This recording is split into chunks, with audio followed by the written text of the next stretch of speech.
السلام عليكم ورحمة الله وبركاته. بسم الله الرحمن الرحيم. الحمد لله رب العالمين.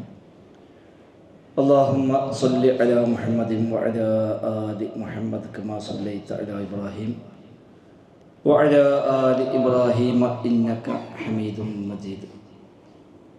اللهم بارك على محمد وعلى آل محمد كما باركت على إبراهيم وعلى آل إبراهيم إنك حميد مجيد.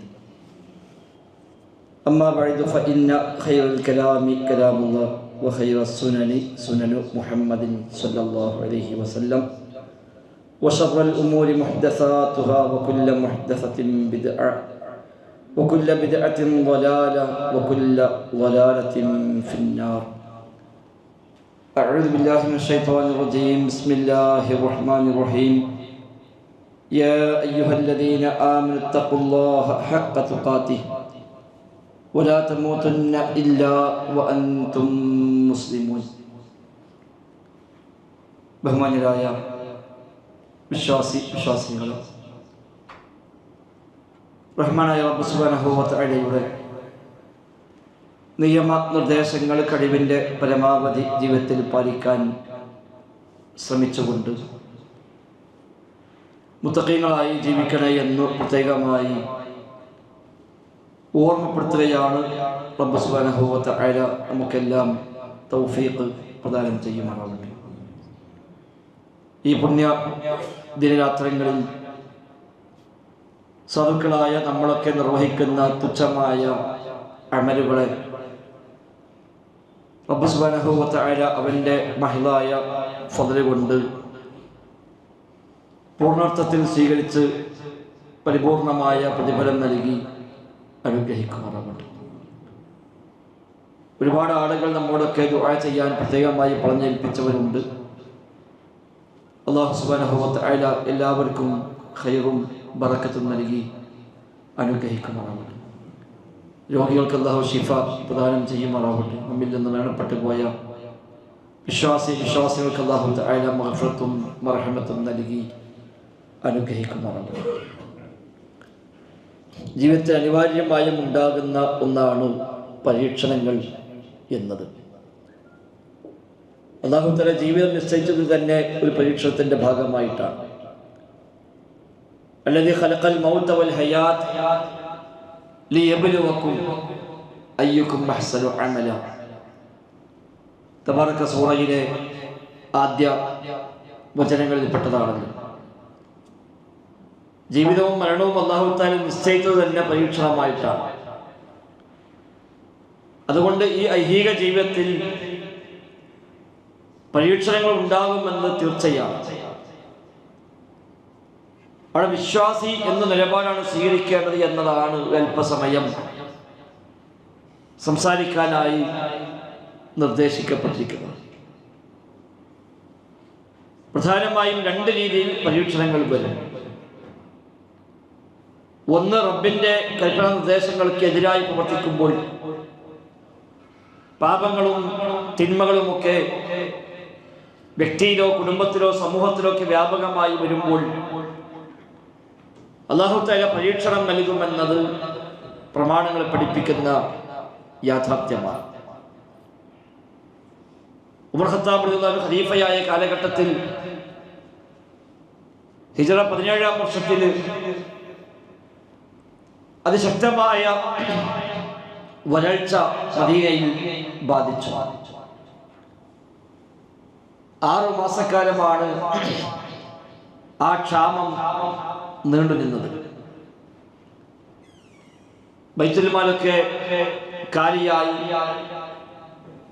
ആളുകൾക്ക് നൽകാവുന്ന ഭക്ഷ്യപദാർത്ഥങ്ങൾ ഖജനാവിലില്ല. പരിസര പ്രദേശങ്ങളിലേക്കെല്ലാം ഉമർ ഖത്താബ് കത്തയച്ചു മദീനക്കാരെ സഹായിക്കണമെന്ന് ആവശ്യപ്പെട്ടുകൊണ്ട്. അവിടുന്നൊക്കെ ഭക്ഷ്യധാന്യങ്ങൾ മദീനയിലേക്ക് അവരൊക്കെ കൊടുത്തയച്ചു. അതുകൊണ്ടൊന്നും പട്ടിണി മാറുന്നില്ല. ഉമർ ഖത്താബ് എന്ന ഭരണാധികാരി അദ്ദേഹത്തിന്റെ ഭക്ഷണ മെനു പോലും വെട്ടിച്ചുരുക്കിയെന്ന് ഇബ്നു കസീർ റഹിമഹുല്ലാഹി അൽ ബിദായത്തു വന്നിഹായിലൊക്കെ രേഖപ്പെടുത്തിയത് കാണാം. ഖലീഫക്കുള്ള ഭക്ഷണം പോലും വെട്ടിച്ചുരുക്കി ഉണങ്ങിയ റൊട്ടി മാത്രം കഴിച്ച് ഉമർ ഖത്താബിന്റെ മുഖം ഒക്കെ നിറം മാറിയെന്നാണ് കൂടെയുള്ളവർ പറഞ്ഞതായി രേഖപ്പെടുത്തപ്പെട്ടത്. 6 മാസം നീണ്ടുനിന്ന ക്ഷാമം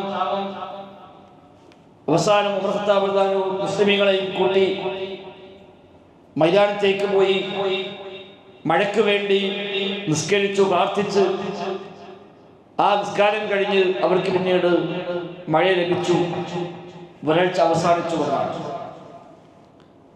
അന്നത്തെ പ്രാർത്ഥനയ്ക്ക് നേതൃത്വം നൽകിയത് നബിതങ്ങളുടെ പിതൃപുത്രനായ ഇബ്നു അബ്ബാസ് റളിയല്ലാഹു അൻഹു. അബ്ബാസ് ഇബ്നു അബ്ബാസ് അല്ല, അബ്ബാസ് ഇബ്നു അബ്ദുൽ മുത്തലിബ് ആയിരുന്നു നബിയുടെ പിതൃവ്യൻ. നബിയുടെ പിതൃ സഹോദരനായ അബ്ബാസ് ഇബ്നു അബ്ദുൽ മുത്തലിബ് റളിയല്ലാഹു അൻഹു ആണ് അന്ന് പ്രാർത്ഥനയ്ക്ക് ഉമർ ഖത്താബ് ഏൽപ്പിച്ചത്. ആ പ്രാർത്ഥനയിൽ അദ്ദേഹം പടച്ചറബിനോട് പ്രാർത്ഥിച്ച കൂട്ടത്തിൽ അദ്ദേഹം പറഞ്ഞ വാക്കുകൾ കാണാം. അല്ലാഹുമ്മ ലം യൻസിൽ ബലാഉൻ ഇല്ലാ ബിദംബിൻ വലം യുക്ശഫ് ഇല്ലാ ബിതൗബത്തിൻ. അല്ലാഹുവേ, ലം യൻസിൽ ബലാഉൻ, ഇത്തരം പരീക്ഷണങ്ങൾ വരാറില്ല, ഇല്ലാ ബിദംബിൻ, പാപങ്ങൾ കാരണമായിട്ടല്ലാതെ, വലം യുക്ശഫ്, അത് നീങ്ങിക്കിട്ടാറുമില്ല, ഇല്ലാ ബിതൗബത്തിൻ, തൗബ കൊണ്ടല്ലാതെ. അതാ റബ്ബേ, ഞങ്ങൾ ഇതാ നിന്നിലേക്ക് ആത്മാർത്ഥമായി ഖേദിക്കുന്നു, പശ്ചാത്തപിക്കുന്നു. ഞങ്ങൾ എല്ലാവരും നിന്നിലേക്ക് ഇതാ കൈ നീട്ടി വന്നിരിക്കുന്നു റബ്ബേ. ഫലാ തറുദ്ദന്ന ഐദീനാ ഖായിബീൻ, ഞങ്ങളുടെ കരങ്ങളെ വെറും കൈകളാക്കി ഉത്തരമില്ലാതെയാക്കി നീ മടക്കില്ല റബ്ബേ എന്ന് ദുആ ചെയ്യുകയും അങ്ങനെ അദ്ദേഹം അവർക്ക് മഴ ലഭിക്കുകയും ചെയ്തുവെന്നാണ് ചരിത്രത്തിൽ പഠിപ്പിക്കപ്പെടുന്നത്. അവിടെ പരീക്ഷണത്തിന്റെ കാരണമായി എണ്ണി പറഞ്ഞത് പാപങ്ങളാണ്. വ്യക്തിയിൽ പാപമുണ്ടാകുമ്പോൾ അത് പരീക്ഷണത്തിനുള്ളൊരു കാരണമാണ്. കുടുംബ സംവിധാനത്തിൽ പാപങ്ങൾ, തിന്മകൾ, തോന്നിവാസങ്ങൾ വീട്ടിൽ നിറയുന്നുവെങ്കിൽ ആ വീടിന് പരീക്ഷണം വരാനതൊരു നിമിത്തമാണ്.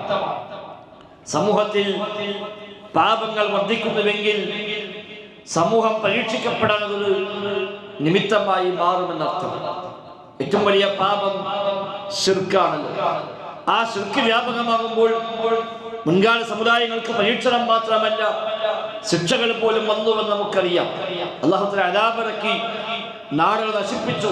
നൂഹ് നബിയുടെ സമുദായം, ഹൂദ് നബിയുടെ സമുദായം, സ്വാലിഹ് നബിയുടെ സമുദായം, ശുഐബ് നബിയുടെ സമുദായം അലൈഹിമുസ്സലാം തുടങ്ങിയ പല സമൂഹങ്ങളും നശിപ്പിക്കപ്പെട്ടത് ശിർക്ക് എന്ന തിന്മ ആ നാട്ടിൽ വ്യാപകമായപ്പോഴായിരുന്നു. ശിർക്കിന്റെ കൂടെ മറ്റു പല തിന്മകളും പല സമൂഹത്തിലും ഉണ്ടായി. അതെല്ലാം പരീക്ഷണങ്ങൾക്ക് നിമിത്തമായിട്ടുണ്ട്. നിമിത്തങ്ങൾ പറഞ്ഞു, ഒരടിമ ഒരു തെറ്റ് ചെയ്താൽ അവന്റെ ഖൽബിൽ നുക്ത ഫിൽ ഖൽബി നുക്തത്തുൻ സൗദാ, അവന്റെ ഹൃദയത്തിൽ കറുത്തൊരു പുള്ളി ഉണ്ടാകുമെന്നാണ്. കറുത്ത പുള്ളി കൽബിൽ വരും. കൽബ് തെളിഞ്ഞ കണ്ണാടി പോലെയാണ്. മനുഷ്യന്റെ കൽബ് തെളിഞ്ഞ കണ്ണാടി പോലെയാണ്. ആ കണ്ണാടിയിൽ ഒരു ചെറിയ കറുത്ത പുള്ളി, ഒരു തുരുമ്പിന്റെ പുള്ളി വീഴും പോലെയാണ് പാപങ്ങൾ ചെയ്യുമ്പോൾ മനുഷ്യന്റെ മനസ്സിൽ അതൊരു പുള്ളിയായി വരുന്നത്.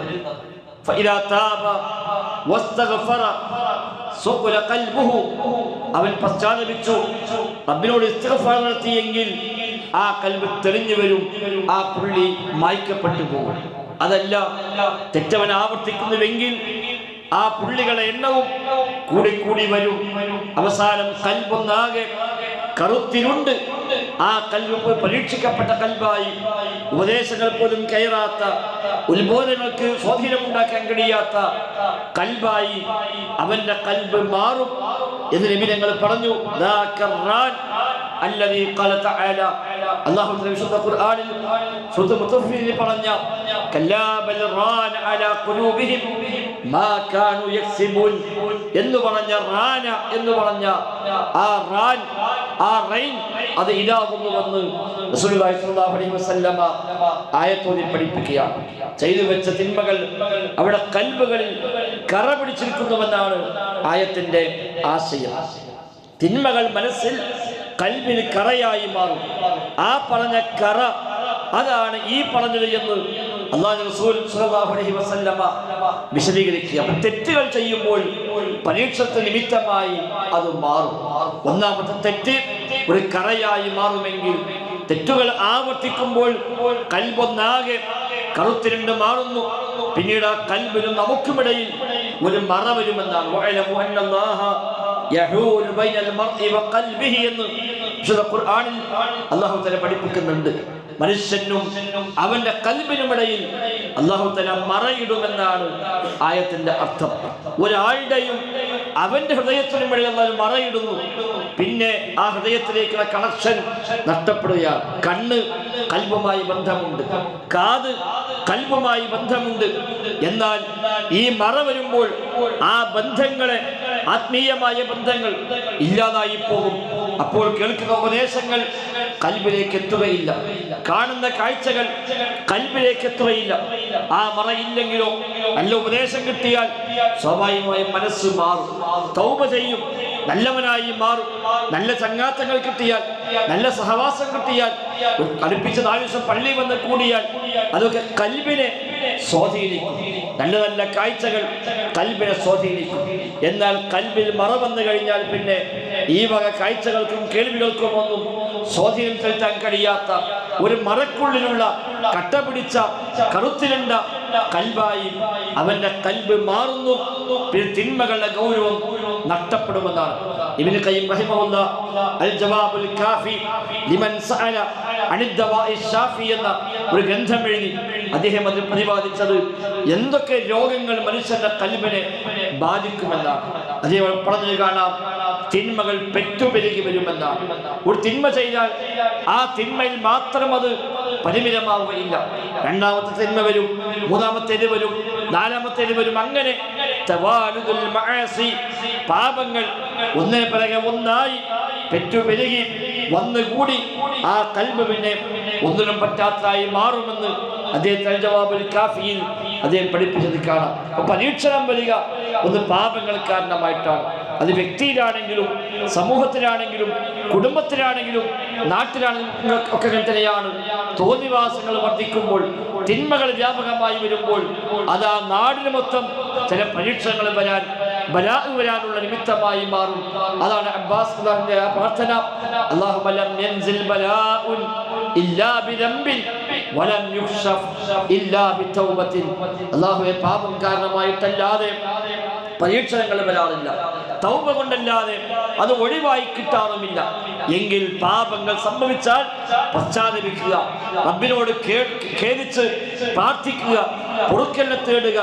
അതാണ് രക്ഷപ്പെടാനുള്ള വഴിയെന്ന് നാം തിരിച്ചറിയുക. രണ്ടാമത് പരീക്ഷണം വരാറുള്ളത് ഒരുപക്ഷെ പടച്ച റബ്ബിന്റെ റഹ്മത്തിന്റെ ഭാഗമായും പരീക്ഷണങ്ങൾ വരും. ഒരു വിശ്വാസിക്ക്, ഒരു നല്ല മനുഷ്യന് അല്ലാഹു തആല പരീക്ഷണം നൽകുക പലപ്പോഴും അദാബായിട്ടല്ല, അത് റഹ്മത്തായിക്കൊണ്ടാണ്. ആളുകൾ നിയ്യത്ത് പ്രകാരമാണ് ഇത്തരം വിപത്തുകളിൽ ഏറ്റവും വ്യത്യാസം ഉണ്ടാവുക. നബി തങ്ങൾ പറഞ്ഞ ഹദീസ് ഇമാം ബുഖാരി മുസ്ലിം റിപ്പോർട്ടിൽ കാണാം, യഗ്സു ജയ്ഷുൽ കഅബ ഫഇദാ കാനു ബിബൈദാ യുഖ്സഫു ബിഅവ്വലിഹിം വആഖിരിഹിം. ആയിഷ റളിയല്ലാഹു അൻഹയാണ് നബിയിൽ നിന്ന് ഹദീസ് കേട്ട് നമുക്ക് പറഞ്ഞു തരുന്നത്. നബി തങ്ങൾ പറഞ്ഞു, യഗ്സു ജയ്ഷുൽ കഅബ, ഒരു സൈന്യം കഅബയെ ആക്രമിക്കാൻ വരും. ഖിയാമത്തിന് മുന്നോടിയായി സംഭവിക്കാൻ പോകുന്ന കാര്യമാണ്. ഒരു സംഘം കഅബയെ ആക്രമിക്കാൻ, കഅബയുമായി ഏറ്റുമുട്ടാൻ ഒരു സംഘം പുറപ്പെട്ടു വരും. അങ്ങനെ ഫൈദാ കാനു ബിബൈദാ യുഖ്സഫു ബിഅവ്വലിഹിം വആഖിരിഹിം, അവർ ബൈദാ എന്ന ഒരു പ്രദേശത്തേക്ക് എത്തിക്കഴിഞ്ഞാൽ അവർ ഒന്നടങ്കം ഭൂമിയിലേക്ക് താഴ്ത്തപ്പെടുമെന്ന് നബി തങ്ങൾ പറയുന്നു. അപ്പോൾ ആയിഷ ബി പറയാണ്, ഖുൽതു, ഞാൻ ചോദിച്ചു നബിയെ, കൈഫ യുഖ്സഫു ബിഅവ്വലിഹിം വആഖിരിഹിം വഫീഹിം അസ്വാഖും വമൻ ലൈസ മിൻഹും. നബി, എങ്ങനെയാണ് ആ സമൂഹം ഒന്നാകെ ഭൂമിയിലേക്ക് താഴ്ത്തപ്പെടുക? കാരണം അതിൽ മറ്റു പല ആളുകളും ഉണ്ടാകുമല്ലോ, അങ്ങാടികളിൽ വന്ന ആളുകൾ ഉണ്ടാകുമല്ലോ. ഈ കൂട്ടത്തിൽ പെടാത്ത അതുകൊണ്ട് സഞ്ചരിച്ചു പോകുന്ന ആളുകളുണ്ടാകുമല്ലോ. ആ നാട്ടുകാർ ഒന്നാകെ താഴ്ത്തപ്പെട്ടാൽ നിരപരാധികളായ ആളുകളും അതിൽ പെട്ടുപോവുകയില്ലേ നബിയെ എന്ന് ചോദിക്കുമ്പോൾ നബി തങ്ങൾ പറഞ്ഞു, യുഖ്സഫു ബി അവ്വലിഹിം വആഖിരിഹിം, എല്ലാവരും താഴ്ത്തപ്പെടും. സുമ്മ യുബഅസൂന അലാ നിയ്യാതിഹിം, പിന്നീട് അവർ ഓരോരുത്തരും തങ്ങളുടെ നിയ്യത്ത് പ്രകാരം ഉയർത്തെഴുന്നേൽപ്പിക്കപ്പെടുമെന്നാണ്. ചിലർക്കത് അദാബായിരിക്കും, ചിലർക്കത് റഹ്മത്തായിരിക്കും എന്നർത്ഥം. അവർ ആക്രമിക്കാമെന്നവരാണെങ്കിൽ അവർക്കത് അദാബാണ്, അതല്ല ആ കൂട്ടത്തിൽപ്പെട്ടവരല്ല. പക്ഷെ അദാബ് ഇറങ്ങിയപ്പോൾ അവരും പെട്ടുപോയതിൽ എന്നാണെങ്കിൽ അവർക്കത് ലാഭമാണ്, അവർക്കത് ഖൈറായിട്ടാണ് ഭവിക്കുക എന്നാണ് ആ ഹദീസിന്റെ ആശയം. വിശ്വാസികൾക്ക് പലപ്പോഴും പരീക്ഷ ഉണ്ടാവുക റഹ്മത്തിന്റെ ഭാഗമാണ്, ഫദ്ലിന്റെ ഭാഗമാണ്, പാപം പൊറുക്കാനുള്ള കാരണമായിട്ടാണ്, സ്വർഗം ലഭിക്കാൻ നിമിത്തമായിട്ടാണ് ചിലപ്പോൾ അല്ലാഹു തആല അത്തരം പരീക്ഷണങ്ങളെ നൽകുക. നബി തങ്ങൾ പറഞ്ഞ ഹദീസ് ഇമാം ബുഖാരി മുസ്ലിം റിപ്പോർട്ടിൽ കാണാം, ما يصيب المسلم من وصب ولا نصب ولا هم ولا غم ولا حزن حتى شوكة يشاكها إلا كفر الله بها سيئاتها. സത്യവിശ്വാസിക്കുന്ന എന്തൊരു പ്രയാസങ്ങളും, സാമ്പത്തിക പ്രയാസമാകട്ടെ, ശാരീരിക ബുദ്ധിമുട്ടാവട്ടെ, മാനസികമായ ടെൻഷനാവട്ടെ, ഹത്ത ശൗക്കത്തി യുശാക്കുഹ, അവൻ ഏൽക്കുന്ന ഒരു മുള്ളു പോലും ഇല്ലാ കഫറല്ലാഹു ബിഹാ സയ്യിആതിഹാ, അത് നിമിത്തമായി അവന്റെ പാപങ്ങളെ അല്ലാഹു തആല പൊറുക്കാതിരിക്കുകയില്ല എന്നാണ്. മുള്ളു കുത്തിയാൽ പോലും, ഒരു ചെറിയ കാര്യമാണ് മുള്ളു കുത്തൽ, ആ മുള്ളു കുത്തിയാൽ പോലും വിശ്വാസിക്ക് ലാഭമാണ്, അവന്റെ പാപങ്ങൾ പൊറുക്കുന്നു.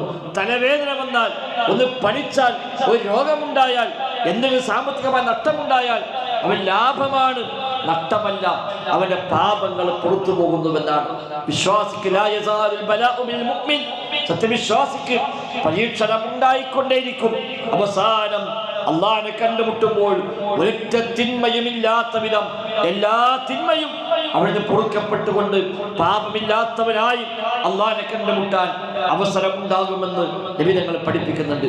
മറ്റൊരു റിപ്പോർട്ടിൽ ഇമാം അഹ്മദ് തന്റെ മുസ്നദിൽ റിപ്പോർട്ടിൽ ഹദീസിൽ കാണാം, അള്ളാഹുവിന്റെ ഒരു അടിമയിൽ ഖൈർ ഉദ്ദേശിച്ചാൽ അവന്റെ സമ്പത്തിലോ അവന്റെ സന്താനങ്ങളിലോ ശരീഅത്തിലോ അല്ലാഹു തആല പരീക്ഷണം നൽകുമെന്നാണ്. സാമ്പത്തികമായ പരീക്ഷണം ഉണ്ടാകും, കച്ചവടം മോശമാകും, ഒരുപക്ഷം ഒന്നാകെ പൊട്ടിപ്പൊളിഞ്ഞ് പാപ്പരായി പോകും. വലിയ പ്രതീക്ഷയിലാണ് പുതിയ ബിസിനസ്സിലേക്ക് ഇറങ്ങിയത്, കണ്ടമാനം പൈസ ഇറക്കി, പല ഭാഗത്തു നിന്നും ഷെയർ വാങ്ങി, പലരും സഹായിച്ചു, അനേക പ്രതീക്ഷയിലാണ് ഒരു ബിസിനസ് ആരംഭിച്ചത്. തരക്കേടില്ല തുടങ്ങി, പക്ഷേ കുറച്ചു കഴിഞ്ഞപ്പോഴേക്ക് ഒരു പ്രതിസന്ധി വന്നു, ഒരു വലിയ പരീക്ഷണം വന്നു, ഒന്നാകെ തകർന്നടിഞ്ഞു, ലക്ഷങ്ങൾ നഷ്ടത്തിലായി, മൊത്തം തകർന്നു പോകുമ്പോൾ വിശ്വാസിയെ സംബന്ധിച്ച് അൽഹംദുലില്ലാ എല്ലാം റബ്ബിനാണ്, ഇന്നാ ലില്ലാഹി വ ഇന്നാ ഇലൈഹി റാജിഊൻ, അല്ലാഹുവിനുള്ളവരാണ് നമ്മൾ, റബ്ബിലേക്ക് മടങ്ങേണ്ടവരാണ് നമ്മൾ എന്ന ആ ഒരു മനസ്സോടെ അത് ക്ഷമിക്കുമ്പോൾ ഒരുപക്ഷെ അല്ലാഹുവിന്റെ വലിയ പ്രതിഫലമായിരിക്കും അവന് അത് മുഖേന നിശ്ചയിച്ചു വെച്ചിട്ടുണ്ടാവുക. സന്താനങ്ങൾ നഷ്ടമുണ്ടാകാം, പരീക്ഷണം ഉണ്ടാകാം, മക്കളുണ്ടായി, ആറ്റുനോറ്റ് മക്കളുണ്ടായി, വളർത്തിക്കൊണ്ടുവന്നു, വലിയ പ്രതീക്ഷയായിരുന്നു ആ മക്കളെ ഇന്ന വഴിക്ക് എത്തിക്കണം എന്ന പ്രതീക്ഷയിലാണ് മക്കൾ വളർത്തിക്കൊണ്ടുവന്നത്. അല്ലാഹു തആല മക്കളിൽ പരീക്ഷണം നൽകും, എന്തിന്? അവന് സ്വർഗം നൽകാൻ, പ്രതിഫലം നൽകാൻ എന്നാണ്. സത്യവിശ്വാസിയുടെ സന്താനം മരിക്കുമ്പോൾ അല്ലാഹു തആല മലക്കോട് പറയുമെന്നാണ്, അവന് തുല്യമായ ഒരു ഭവനം ഞാൻ സ്വർഗത്തിൽ നൽകുന്നുവെന്നാണ്. അവൻ ക്ഷമിക്കുന്നു, അവനതിന് സന്തോഷം കാണിക്കുന്നു, അക്ഷമ കാണിക്കുന്നില്ല എങ്കിൽ അവൻ നിങ്ങൾ സ്വർഗത്തിൽ ഭവനം പണിയുക, അതിന് സ്വബറിന്റെ ഭവനം, ക്ഷമയുടെ ഭവനം എന്ന് പേരിട്ട് കൊള്ളുക എന്ന് അല്ലാഹു തആല പറയുമെന്ന് ഹദീസിൽ കാണാൻ കഴിയും. സ്വന്തം ശരീരത്തിൽ, സമ്പത്തിൽ, സന്താനങ്ങളിൽ എല്ലാം അല്ലാഹു തആല പരീക്ഷണം നൽകും. ആ പരീക്ഷണത്തിന് പടച്ചവന് പ്രതിഫലവും കൊടുക്കും. ആ പ്രതിഫലം വഴി അവൻ സ്വർഗാവകാശിയായി മാറും. മറ്റു ഹദീസിൽ കാണാം, ഇമാം അഹ്മദ് റിപ്പോർട്ട് ചെയ്ത ഹദീസ് തന്നെയാണ്, അഥവാ ഒരു മനുഷ്യൻ അല്ലാഹു തആല റബ്ബിന്റെ കണക്കിൽ അവൻ സ്വർഗാവകാശിയാണ്, പക്ഷേ അമൽ കൊണ്ടൊരിക്കലും യോഗ്യൻ അല്ല അവൻ. അല്ലാഹു തആല അവനെ കണക്കാക്കി സ്വർഗത്തിൽ കൊണ്ടുപോകണമെന്നാണ്, പക്ഷേ സ്വർഗത്തിലേക്ക് പോകാൻ ആവശ്യമായ അമലുകൾ അവന്റെ കൈവശം ഇല്ല. അതിൽ മാത്രമില്ല, എങ്കിൽ അല്ലാഹു തആല പരീക്ഷണം നൽകും. ആ പരീക്ഷണത്തിൽ അവൻ ക്ഷമിക്കും. ആ ക്ഷമക്ക് അല്ലാഹു തആല പ്രതിഫലം നൽകും. ആ പ്രതിഫലം കൂടി ചേർത്തി വെക്കുമ്പോൾ അവൻ സ്വർഗാവകാശിയായി മാറുകയും ചെയ്യുമെന്നാണ്. ഒരുപക്ഷെ മാരകമായ രോഗം ബാധിച്ചു, ദീർഘമായ വർഷങ്ങൾ രോഗിയായി കിടന്നു, എല്ലാവരും പ്രാർത്ഥിച്ചു, എല്ലാവരോടും ദുആ ചെയ്യാൻ പറഞ്ഞു, മിമ്പറിൽ വെച്ച് ദുആ ചെയ്തു, ക്ലാസുകൾ ദുആ ചെയ്തു, നമ്മുടെ സുഹൃത്തുക്കൾ, ബന്ധമുള്ള ആളുകൾ എല്ലാവരും ഒരുപാട് ദുആ ചെയ്തു. പക്ഷേ രോഗത്തിന് ആശ്വാസമില്ല, യാതൊരു കുറവുമില്ല. ഒരുപക്ഷെ നമ്മൾ മനസ്സിലാക്കേണ്ടത്, എനിക്ക് എൻ്റെ റബ്ബ് ധാരാളം പ്രതിഫലം തരാൻ വേണ്ടിയാണ് ഈ രോഗം നൽകിയത്. ആ പ്രതിഫലമാകുന്നത് വരെ ആ രോഗമുണ്ടാകും. ആരൊക്കെ ദുആ ചെയ്താലും രോഗം മാറുകയില്ല.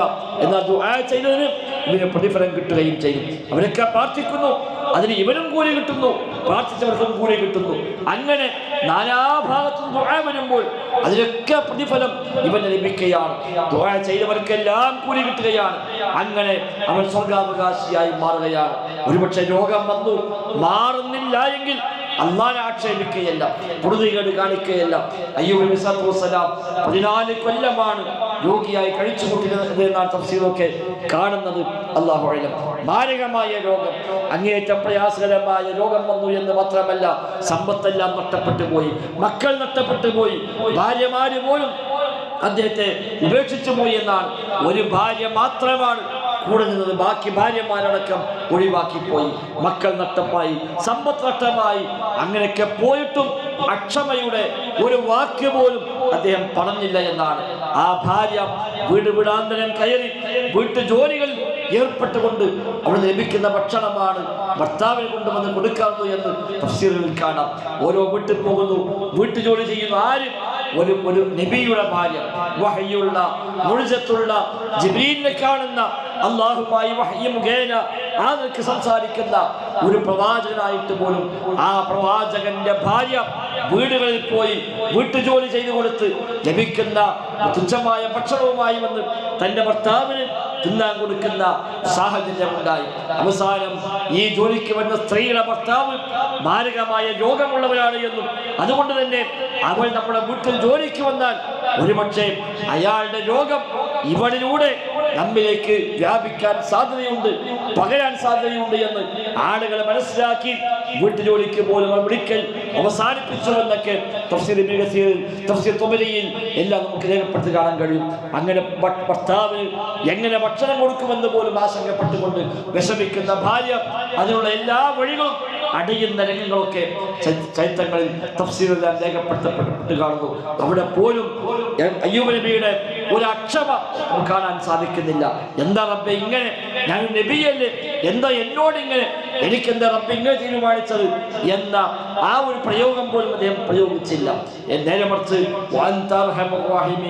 റബ്ബേ നീ അർഹമുർ റഹീമീനാണല്ലോ എന്നാണ് അപ്പോഴും അയ്യൂബ് നബി സല്ലല്ലാഹു അലൈഹി വസല്ലം തന്റെ പ്രാർത്ഥനയിൽ എടുത്തു പറയുന്നത്. പാഠമുണ്ട് നമുക്കതിൽ.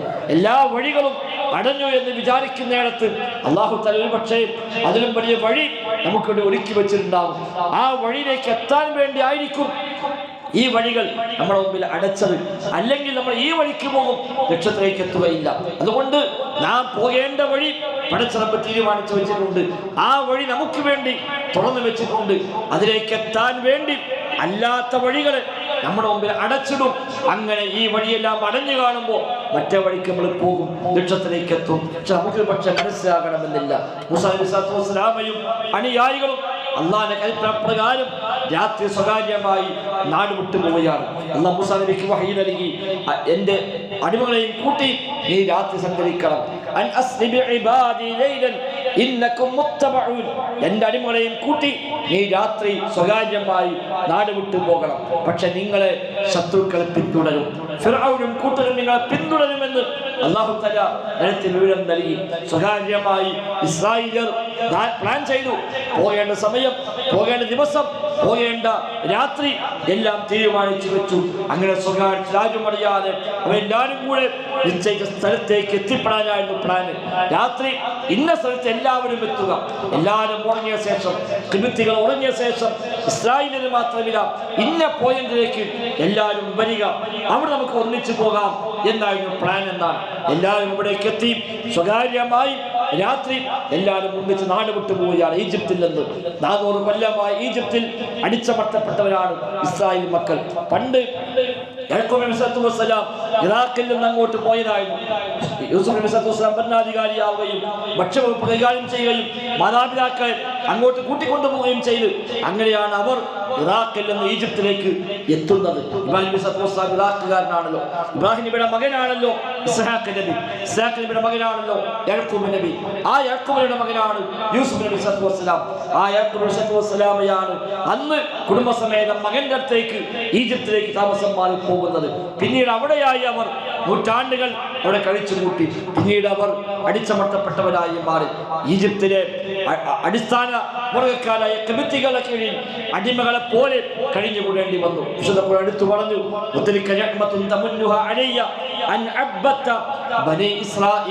ഇസ്രായേൽ മക്കളെ നീ അടിമകളാക്കി വെച്ചത് കൊണ്ടാണല്ലോ എനിക്കിത് പറയാൻ പറ്റിയത് എന്ന് മൂസാ നബി സല്ലല്ലാഹു അലൈഹി വസല്ലം ഫിർഔനോട് പറഞ്ഞത് അല്ലാഹു തആല എടുത്തു പറയുന്നുണ്ട്. ഈ ഇസ്രായേലിന്റെ മോചകനായിക്കൊണ്ടാണ് മൂസാ നബി സല്ലല്ലാഹു അലൈഹി വസല്ലം നിയോഗിക്കപ്പെടുന്നത്. ഇസ്രായേൽ മക്കളെ ഈജിപ്തിൽ രക്ഷപ്പെടുത്തി ഫറോവമാരുടെ കമ്മിറ്റികളുടെ അടിമത്തത്തിൽ നിന്ന് രക്ഷപ്പെടുത്തി അവിടെ വാഗ്ദത്ത ഭൂമിയായ ഫലസ്തീനിലേക്ക് തിരിച്ചു കൊണ്ടുപോവുക. അതാണ് അന്നത്തെ പ്രവാചകത്വത്തിന്റെ ഒരു ലക്ഷ്യം. അതിനാണ് രാത്രി പോകാൻ അല്ലാഹു തആല കൽപ്പന നൽകിയത്. സ്വകാര്യമായിട്ടായിരിക്കാം, കരീബിൽ പോകാൻ സമ്മതിക്കൂല, ഈ നാട് വിട്ടു പോകാൻ സമ്മതിക്കില്ല. അടിമകളെ പോലെ പണിയെടുപ്പിക്കുകയാണ് കഴിഞ്ഞ 400 കൊല്ലമായിട്ട്, തലമുറകളായി അങ്ങനെയാണ്. അതുകൊണ്ട് അവരിനി ഇവിടുന്ന് പോയിട്ട് മറ്റു നാട്ടിൽ പോയി സമാധാനത്തോടെ ജീവിക്കാൻ ഇവർ സമ്മതിക്കില്ല.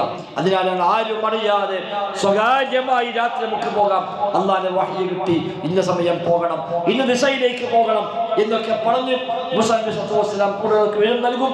അതുപ്രകാരം ഒന്നിച്ചു കൂടുന്നു, രാത്രി സ്വകാര്യമായ യാത്ര പോകുന്നു. ആ യാത്ര പോയി മുന്നോട്ട് പോകുമ്പോഴാണ് സമുദ്രത്തിന് മുമ്പിലേക്കാണ് ആ വഴി എത്തുന്നത്. പിറകിലതാ ശത്രു സൈന്യം ഒന്നാകെ ആർത്തിരമ്പി വരികയാണ്. കാരണം മൂസാ നബി അനുയായികളും ഇതാ രക്ഷപ്പെട്ടു പോകുന്നുവെന്ന വാർത്ത പുറത്തെത്തി. അത് പെട്ടെന്ന് വ്യാപിച്ചു, ഒന്നാകെ ഇറങ്ങിപ്പുറപ്പെട്ടു. ഫിർഔന്റെ രാജകൊട്ടാരത്തിന് വിളംബരമുണ്ടായി, ഇവരെ പോകാൻ അനുവദിച്ചുകൂടാ, 4 ഭാഗത്തു നിന്നും വളയണം, അവരെ പിടികൂടണം. അങ്ങനെ ഒന്നിച്ചിറങ്ങി പുറപ്പെട്ടു വരികയാണ്. ഇവർക്ക് മുന്നോട്ട് പോകാൻ വഴിയില്ല, വഴി അടഞ്ഞു, സമുദ്രമാണ് അവിടെ, ഇനി പോകാൻ വഴിയില്ല. പിറകിലാണെങ്കിൽ ശത്രു സൈന്യം അതാ ഒന്നാകെ ആർത്തിരമ്പി വരുന്ന ശബ്ദമാണ് കേൾക്കുന്നത്. എന്തു ചെയ്യും? കൂടെയുള്ള ആളുകൾ പറഞ്ഞു, യാ മൂസ ഇന്നാ ലമുദ്റകൂൻ, അല്ലയോ മൂസ നാം പിടിക്കപ്പെട്ടു തന്നെ, നമ്മുടെ കഥ കഴിഞ്ഞു, നിന്റെ വാക്കും കേട്ട് നിന്റെ കൽപ്പന കേട്ട് കൂടി പോന്നിട്ട് പദ എല്ലാം കഴിഞ്ഞു, പിടിക്കപ്പെട്ടു, നമ്മളെ കഥ കഴിഞ്ഞുവെന്ന് ഒരു പറയുമ്പോഴും മൂസാ നബിയുടെ പ്രതികരണം ഇല്ല. ഇന്ന മഅയ റബ്ബി സയഹ്ദീൻ, ഇല്ല അങ്ങനെയല്ല, ഇന്ന മഅയ റബ്ബി, എൻ്റെ കൂടെ റബ്ബുണ്ട്, സയഹ്ദീൻ, ആ റബ്ബിന് വഴി കാണിച്ചു തരും. അതാണ് ആ ബോധ്യം, അതാണ് ആ ഈമാൻ, അതാണ് ആ വിശ്വാസം. കുടുങ്ങൂല എന്നാണ്. നീ കുടുങ്ങൂല എന്ന് പറയാൻ എന്താ മുമ്പിലുള്ളത്? മുന്നിലേക്ക് പോകാൻ വയ്യ, പിറകോട്ട് പിന്നിലേക്ക് പോകാനും വയ്യ, ഇനി എന്ത് വഴിയുണ്ട്? കുടുങ്ങിയല്ലോ, ഇനി എന്താണ് ഇല്ല എന്ന് പറയാൻ. പക്ഷെ അദ്ദേഹത്തിന് ഈമാനാണ്. പടച്ച റബ്ബ് പറഞ്ഞിട്ടാണ് ചെയ്തത്, അല്ലാഹ് പോകാൻ പറഞ്ഞിട്ടാണ്. അല്ലാഹു തആല സഹായിക്കും. ഇന്ന മഅയ റബ്ബി, എൻ്റെ കൂടെ എൻ്റെ റബ്ബുണ്ട്, സയഹ്ദീൻ, അവൻ എനിക്ക് മാർഗം കാണിച്ചു തരും. സാധാരണഗതിയിൽ ചിന്തിച്ചാൽ ഇനി എന്ത് മാർഗമാണ് കാണിക്കാവുന്നത്? ഒന്നുമില്ലല്ലോ. പക്ഷേ അല്ലാഹു തആല ഇടപെടുന്നു, അല്ലാഹു തആല വഹി നൽകുന്നു. വടി കൊണ്ട് സമുദ്രത്തിൽ അടിക്കുന്നു, വഴിയുണ്ടാകുന്നു, അത്ഭുതകരമായി രക്ഷപ്പെട്ടവരെ പോകുന്നു. പടച്ച റബ്ബിന്റെ ഇടപെടലാണത്. ഇബ്രാഹിം സല്ലല്ലാഹു തീയിലേക്ക് വിളിച്ചറിയുന്നു. നാടൊന്നാകെ കൂടി തീരുമാനിക്കുകയാണ്. അവിടുത്തെ വിഗ്രഹങ്ങളെയെല്ലാം കൊത്തി നുറുക്കിക്കൊണ്ട് അതിനെ ആരാധിക്കുന്നതിന്റെ ബുദ്ധിശൂന്യത ബോധ്യപ്പെടുത്തിയവരാണല്ലോ ഇബ്രാഹിം സല്ലല്ലാഹു അലൈഹി വസല്ലം. നാട്ടുകാർ കൂടി തീരുമാനിച്ചു, നമുക്ക് അവരെ കരിച്ചു കളയാം. അവര് പറഞ്ഞു, ഇബ്രാഹിമിനെ കരിച്ചു കളയാം, അങ്ങനെ നിങ്ങളുടെ ആരാധ്യന്മാരെ നിങ്ങൾ സഹായിക്കുകയെന്നാണ്. ആരാധ്യന്മാരെ സഹായിക്കാൻ, ദൈവങ്ങളെ സഹായിക്കാനാണ് ഇബ്രാഹിം നബിയെ കത്തിക്കാൻ അവർ തീരുമാനിച്ചത്. അല്ലാഹു അല്ലാത്ത ആളുകളെ ആരാധനായി സ്വീകരിക്കുമ്പോൾ സംഭവിക്കുന്നത് ആ ആരാധനെ ഇവൻ സഹായിക്കേണ്ടി വരുന്നു, അല്ലാതെ അവരെ ഇങ്ങോട്ട് സഹായിക്കുകയില്ല. അല്ലാഹു അല്ലാത്ത ഒരു ഇലാഹും ഒരു ആരാധ്യനും ഒരു പടപ്പിനും ഒരാളെയും സഹായിക്കാൻ കഴിയുകയില്ല. പകരം ആ ആരാധനെ ആരാധിക്കുന്നവൻ സഹായിക്കേണ്ടി വരും. അതാണ് ഈ സമൂഹത്തിൽ പറഞ്ഞല്ലോ, പടച്ച റബ്ബിനെ പുറമെ അവർ ഇലാഹുകളെ സ്വീകരിച്ചിരിക്കുന്നു സഹായം കിട്ടാൻ വേണ്ടി. പക്ഷേ അവർക്കൊന്നും ഇവരെ സഹായിക്കാൻ കഴിയുകയില്ല എന്ന് മാത്രമല്ല, ആ ദൈവങ്ങളെ സഹായിക്കാനുള്ള സജ്ജമായ സൈന്യമായി ഇവർ നിൽക്കുകയാണ് എന്നാണ് അല്ലാഹു തആല പരിചയപ്പെടുത്തിയത്. അല്ലാഹു ആരാധിക്കുന്ന ആരും അങ്ങനെ തന്നെയാണ്. ജാലങ്ങളിൽ പോയാലും ദർഗകളിൽ പോയാലും ഔലിയാക്കളെ വിളിച്ചാലും പടച്ച റബ്ബിന് പുറമെ ഏത് പടപ്പിനെ വിളിച്ചു പ്രാർത്ഥിക്കുന്നുവെങ്കിലും ആ പടപ്പുകളെ സഹായിക്കാൻ ഇവൻ നിൽക്കേണ്ടി വരുമെന്നല്ലാതെ ഇവനെ സഹായിക്കാൻ അവർക്കാർക്കും സാധ്യമല്ല എന്നാണ് ആയത്തിന്റെ ആശയം. ഇബ്രാഹിം അലൈഹിസ്സലാത്തു വസ്സലാമയെ കൊല്ലാൻ തീരുമാനിച്ചത് തങ്ങളുടെ ദൈവങ്ങളെ സഹായിക്കാൻ വേണ്ടിയായിരുന്നു. നാട് ഒന്നിച്ചു കൂടിയിട്ടാണ് തീരുമാനമെടുത്തത്. ഐക്യകണ്ഠേന തീരുമാനമായി ഒന്നിച്ചു കൂടി ഇബ്രാഹിമിനെ കരിച്ചു കളയാം. അങ്ങനെ നാട്ടിൽ തീരുമാനം വന്നു, എല്ലാവരും ഭാഗവാക്കാകണം, ജനകീയമായ തീയൊരുക്കണം, ധാരാളം വിറക് എല്ലാവരും കൂടെ കൊണ്ടുവന്ന് കൊടുക്കുകയാണ്. എല്ലാ കുടുംബങ്ങളുടെയും വക അതിലേക്ക് വിറക് അവർ നൽകിയെന്നാണ്. അങ്ങനെ വലിയ വിറകിന്റെ കൂമാരമാണ് ആ നാട്ടിലൊന്നാകെ ഉയർന്നു വരുന്നത്. ആ നാട്ടിൽ തന്നെയാണ് ഇബ്രാഹിം അപ്പോഴും ജീവിക്കുന്നത്. ചെറുപ്പക്കാരാണ് അദ്ദേഹം വന്ന്, അദ്ദേഹം ജീവിക്കുന്ന ആ നാട്ടിലാണ്. പക്ഷേ ഒരു പരാതി പോലും ഉണ്ടായില്ല, പൊറുതികേട് പോലും ഉണ്ടായില്ല. എന്നെ കൊല്ലാനാണല്ലോ, എന്നെ നശിപ്പിക്കാനാണല്ലോ, ഇനി എന്താ ചെയ്യുക എന്ന ആ ബേജാറ് പോലുമില്ല. നബി തങ്ങൾ പറയാണ്, ഇബ്രാഹിം ഇസ്ലാമിന്റെ പ്രഖ്യാപനം ഹസ്ബിയല്ലാഹു വനിഅമൽ വകീൽ എന്ന് അദ്ദേഹം പ്രഖ്യാപിച്ചു. ഈ പ്രഖ്യാപനം ചരിത്രത്തിൽ തുല്യതയില്ലാത്ത രണ്ട് സന്ദർഭങ്ങളിൽ പ്രഖ്യാപിക്കപ്പെട്ടിട്ടുണ്ട് എന്ന് റസൂലുള്ളാഹി സ്വല്ലല്ലാഹു അലൈഹി വസല്ലം പറയുന്നു. ഇമാം ബുഖാരി റിപ്പോർട്ട് ചെയ്യുന്നു. അതിൽ ഒന്ന് ഇബ്രാഹിം നബിയുടെ ഈ പ്രഖ്യാപനമാണ്. ആ തീയിലേക്ക് എറിയപ്പെടാൻ പോകുന്നുവെന്ന് അറിയുമ്പോഴും അദ്ദേഹത്തിന്റെ പ്രഖ്യാപനം ഹസ്ബിയല്ലാഹ്, എനിക്കല്ല മതി, എനിക്കല്ല മതി, എല്ലാം ഏൽപ്പിക്കാൻ ഏറ്റവും മതിയായവൻ അള്ളയാകുന്നുവെന്ന ആ പ്രഖ്യാപനം. നാട്ടുകാരെല്ലാവരും എതിരാണ്, എല്ലാവരും തനിക്കെതിരായി നിൽക്കുകയാണ്. നാട്ടിൽ വലിയ വിറകിന്റെ കൂമ്പാരം കുമിഞ്ഞു കൂടുകയാണ്. ദിവസങ്ങൾ കഴിഞ്ഞാൽ ആ വിറകിന്റെ കൂമ്പാരം തീ കൊടുക്കും. അങ്ങനെ ആ ആളിക്കത്തുന്ന തീയിലേക്ക് തന്നെ എറിയും. ഇതെല്ലാം അറിഞ്ഞിട്ടും ഒരു പൊറുതികേട് പോലും ഇല്ലാതെ ഹസ്ബി അല്ലാഹ്, എനിക്കല്ല മതി, ആ പടച്ച റബ്ബ് ഒരു മാർഗം കാണിക്കാതിരിക്കില്ല എന്ന ആ ഒരു ബോധ്യം, എത്ര വലിയ പരീക്ഷണം വന്നാലും കുലുങ്ങാതെ റബ്ബ് മതി എന്ന ആ ഉറപ്പ്. അവസാനം ആ വിറകിന്റെ കൂമ്പാരം തീ കൊടുത്ത് ആളിക്കത്തി അവർക്ക് ഇബ്രാഹിമിനെ പിടിച്ച് തീയിലേക്ക് എറിയാൻ അതിനടുത്തേക്ക് അടുക്കാൻ പോലും കഴിഞ്ഞില്ല എന്നാണ്. അടുത്തേക്ക് അടുക്കാൻ കഴിയാത്ത വിധമുള്ള ചൂട്, അത്രയും ദൂരേക്ക് ചൂടുണ്ട്. അവസാനം ചില ഉപായങ്ങളെ സ്വീകരിച്ചുകൊണ്ടാണ് അവർ ഇബ്രാഹിം നബി സ്വല്ലല്ലാഹു അലൈഹി വസല്ലമയെ തീയിലേക്ക് എറിയുന്നത്. പക്ഷേ അല്ലാഹു തആല ഇടപെടുകയാണ്. ഖുൽനാ യാ നാറു കൂനി ബർദൻ വസലാമൻ അലാ ഇബ്രാഹിം വഅറാദു ബിഹി കൈദാ ഫജഅൽനാഹുൽ അഖ്സരീൻ. അല്ലാഹു ഇടപെട്ടു, തീ എന്റെ ഇബ്രാഹിമിന് നീ തണുപ്പായി മാറണമെന്നാണ്. തീ അല്ലാഹുവിന്റെ സൃഷ്ടിയാണ്, ഇബ്രാഹിം നബി അല്ലാഹുവിന്റെ സൃഷ്ടിയാണ്, വിറകും അല്ലാഹുവിന്റെ സൃഷ്ടിയാണ്. മലക്കുകൾ പോലും പ്രാർത്ഥിച്ചുവെന്നാണ്, എല്ലാ ജീവജാലങ്ങളും പ്രാർത്ഥിച്ചുവെന്നാണ് ഇബ്രാഹിം നബി സ്വല്ലല്ലാഹു വേണ്ടി. അല്ലാഹ് തീയോട് പറഞ്ഞു, എന്റെ ഇബ്രാഹിമിന് തണുപ്പായി മാറണം, രക്ഷയായി മാറണം. പുറത്തേക്ക് ശക്തമായ ചൂടാണ്, ഉള്ളിൽ നല്ല തണുപ്പാണ്. ദിവസങ്ങളിൽ നിന്ന് ആടിക്കത്തിയിട്ടും ഒരു രോമത്തിന് പോലും പരിക്കേൽക്കാതെ അദ്ദേഹം പുറത്തേക്ക് ഇറങ്ങി വരുന്നു. ആ പ്രഖ്യാപനമാണ് ഹസ്ബി അല്ലാഹ്, എനിക്കല്ല മതി. നമ്മളൊക്കെ തൗഹീദുണ്ടെന്ന് പറയുന്നു, പക്ഷേ ചെറിയ പരീക്ഷ വരുമ്പോഴേക്ക് അള്ളാഹിനെ പോലും ആക്ഷേപിച്ച് എല്ലാം മതിയാക്കി. എന്താ റബ്ബ് ഇങ്ങനെ, എന്താ എന്റെ കാര്യത്തിൽ ഇങ്ങനെ, ഞാൻ ഏതെല്ലാം വഴിക്ക് പോയി നോക്കി, ഒന്നും വിജയിക്കുന്നില്ലല്ലോ, എന്താ റബ്ബ് ഇങ്ങനെ ചെയ്യുന്നത് എന്ന് പറഞ്ഞ് അള്ളാഹിനെ പോലും ആക്ഷേപിച്ചുകൊണ്ട് പിന്മാറിപ്പോകുന്നവരാണ് പലപ്പോഴും നമ്മളൊക്കെ തന്നെയും. അല്ലാഹു തആല ഖുർആനിൽ പറഞ്ഞു, ചില മനുഷ്യന്മാരുണ്ട് പടച്ച റബ്ബിനെ ആരാധിക്കുന്നത് അലാ ഹർഫിൻ ഐ അലാ തുർഫിൻ, ഒരു അറ്റത്തിൽ നിന്നുകൊണ്ടാണ് അള്ളാഹിനെ ആരാധിക്കുന്നത്. പൂർണ്ണമായും ഈമാൻ കടന്നിട്ടില്ല, പൂർണ്ണമായും ഇതിലേക്ക് ഇറങ്ങിയിട്ടില്ല. ഒരു തെല്ലത്ത്, ഒരു അറ്റത്തിൽ നിന്നുകൊണ്ട്, തുമ്പത്തിൽ നിന്നുകൊണ്ടാണ് അവർ ആരാധിക്കുക. എല്ലാം ഖൈറാണെങ്കിൽ ഉടനെ സമാധാനമാണ്, വിചാരിച്ച എല്ലാം നടക്കുന്നുണ്ട്, ഒരു ബുദ്ധിമുട്ടുമില്ല, വീടായി, മക്കളായി, ഭാര്യയായി, സന്താനങ്ങളായി, സാമ്പത്തികമായി പ്രയാസവുമില്ല, കാര്യമായ രോഗമില്ല, എല്ലാം കൊണ്ട് റാഹത്താണ്. അപ്പൊ പള്ളിയിലുണ്ട്, നിസ്കരിക്കാനുണ്ട്, ഈമാനുണ്ട്, തൗഹീദുണ്ട്, എല്ലാത്തിനുമുണ്ട്. എന്നാൽ ചെറിയ വിപത്തെങ്ങാനും വന്നാലോ നേരെ തിരിഞ്ഞു പോകുന്നവൻ, എല്ലാം ഒഴിവാക്കുന്നവൻ, അവസാനം നഷ്ടപ്പെടുത്തി പോകുന്നവൻ, അവന് ഖസ്റ ദുനിയാ വൽ ആഖിറ, ദുനിയാവും ആഖിറവും പോകുമെന്നല്ലാതെ വേറെ കാര്യമൊന്നുമില്ല എന്നാണ് അല്ലാഹു തആല ശേഷം പഠിപ്പിക്കുന്നത്. സഹോദരങ്ങളെ, നമ്മളെ പറ്റി ആലോചിക്കുക. ജീവിതത്തിൽ പരീക്ഷണം ഉണ്ടാകും. ഒന്നുകിൽ പാപങ്ങൾ കാരണമായി അല്ല ചെയ്യാൻ പാടില്ല എന്ന് പറഞ്ഞ കാര്യം നമ്മൾ ചെയ്യുന്നുണ്ട്, ഹറാമാണ് എന്നറിയാം, എന്നാലും ചെയ്യുന്നു. പലിശ വാങ്ങുന്നുണ്ട്, പലിശ കൊടുക്കുന്നുണ്ട്, കൈക്കൂലി വാങ്ങുന്നുണ്ട്, കൊള്ളലാഭം എടുക്കുന്നുണ്ട്, എല്ലാ വേണ്ടാത്തങ്ങളുമുണ്ട്, തോന്നിവാസങ്ങൾ കാണുന്നുണ്ട്, തിന്മയുടെ പിന്നാലെയാണ്, അശ്ലീലമായ എല്ലാ ഏർപ്പാടും നമ്മളുണ്ട്, വ്യഭിചാരവും മോഷണവും വരെ ചെയ്യുന്ന മനുഷ്യന്മാരുണ്ട്, ശിർക്കും കുഫറും വരെയുണ്ട്. ഇങ്ങനെ എല്ലാ തിന്മയും ജീവിതത്തിലുണ്ട്. എന്നാലും ശരി, ഒരു പരീക്ഷണം വരാൻ പാടില്ല എന്നാണ് പലപ്പോഴും നമ്മുടെ മനസ്സ്. അല്ല, തിന്മകൾ വരുമ്പോൾ പരീക്ഷണം ഉണ്ടാകും. പശ്ചാത്താപമാണ്, ഇസ്തിഗ്ഫാറാണ്, തൗബയാണ് രക്ഷപ്പെടാനുള്ള മാർഗമായി പഠിപ്പിക്കപ്പെടുന്നത്. മറ്റൊന്ന്, അള്ളാഹു നമ്മിൽ ഖൈർ ഉദ്ദേശിച്ചാലും പരീക്ഷണങ്ങൾ നൽകും. സ്വർഗത്തേക്ക് എത്തിക്കാനായിരിക്കും ഒരു പക്ഷേ ആ പരീക്ഷ. ഒരു രോഗം വന്നു, എനിക്ക് റബ്ബ് പക്ഷെ സ്വർഗം തരാൻ വേണ്ടിയായിരിക്കും എന്ന് വിചാരിച്ചാൽ ആ രോഗത്തിൽ ക്ഷമിക്കാൻ കഴിയും, പ്രയാസങ്ങളിൽ ക്ഷമിക്കാൻ കഴിയും. ഒരുപാട് ബുദ്ധിമുട്ടുണ്ട്, ഒരുപാട് വിഷമങ്ങളുണ്ട്, പല വഴിയും നോക്കി ഇതാണ് തീർന്നു കിട്ടിയാൽ പിന്നെല്ലാം രക്ഷപ്പെട്ടെന്ന് വിചാരിക്കും. പക്ഷെ അപ്പോഴേക്ക് മറ്റൊന്ന് വരും, അത് കഴിയുമ്പോൾ വേറൊന്ന് വരും. വീട്ടിൽ ഓരോരുത്തർക്കും മാറി മാറി രോഗങ്ങളാണ്, ഒരുപാട് പ്രയാസങ്ങളാണ്. എങ്ങനെ വന്നിട്ടും രണ്ടറ്റങ്ങൾ കൂട്ടിമുട്ടിക്കാൻ കഴിയാതെ വിഷമിക്കുകയാണ്. സമാധാനിക്കാം. ഒരു പക്ഷെ പഠിച്ചെനിക്കതിൽ ഒരു ഖൈറ് ഉദ്ദേശിച്ചിട്ടുണ്ടാവും. എൻ്റെ അമല് കുറവാണ്, എൻ്റെ ഇൽമ് കുറവാണ്, ഈമാനും തഖ്വയും കുറവാണ്, എനിക്ക് പക്ഷെ എൻ്റെ റബ്ബ് പ്രതിഫലം തരാൻ വേണ്ടി കണ്ട ഒരു മാർഗമായിരിക്കാം എന്ന് കരുതിയ സഹോദരങ്ങളെ, ഈ രംഗത്തൊക്കെ വല്ലാത്ത സമാധാനം ഉണ്ടാകും. എന്ത് സംഭവിച്ചാലും ഇവിടെ സംഭവിച്ചൊന്നുമില്ല.